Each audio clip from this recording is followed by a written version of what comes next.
अस्सलाम वालेकुम फ्रेंड्स, कैसे हैं आप सब। उम्मीद है कि सब ठीक ठाक खैरियत से होंगे।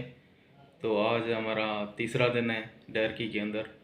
तो आज हम निकलेंगे इंशाल्लाह यहाँ से और निकल के कहीं और जगह पे देखते हैं। अगर स्टॉप हो गया तो ठीक है, वरना फिर सीधा घर की तरफ निकल। अच्छा, कल मैंने शहर का चक्कर भी लगाया था डैरकी का। तो शहर मुझे बहुत पसंद आया, जिस तरह तरतीब से बनी हुई हैं चीज़ें। मतलब कि यहाँ की मार्केट जो है बहुत बहुत बेहतरीन बनी हुई है और यहाँ पे हर चीज़ मतलब अवेलेबल है मार्केट के अंदर। जितनी भी मार्केट थी वो मैंने विज़िट की है यहाँ की। बहुत अच्छा लगा आपका शहर डैरकी। अभी जी एंग्रो से मैं निकल रहा हूँ। ठीक है, यहाँ से एंट्री करवाते हैं बाहर एंट्री करवा के चलते हैं। ठीक है जी, ओके, अल्लाह हाफिज़।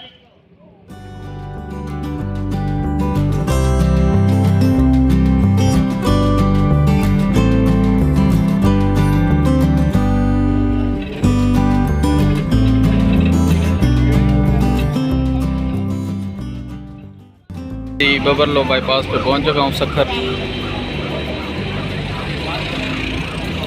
तकरीबन 2-2.5 घंटे का सफ़र किया। अभी जी होटल पे बैठ चुका हूँ, खाना छाना खाते हैं। यहाँ पे अभी होटल पे बैठे हैं, खाना छाना खाते हैं।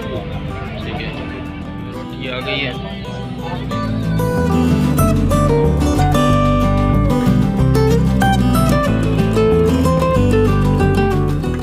खाने के बाद एक कप चाय, ज़बरदस्त दूध पत्ती चाय।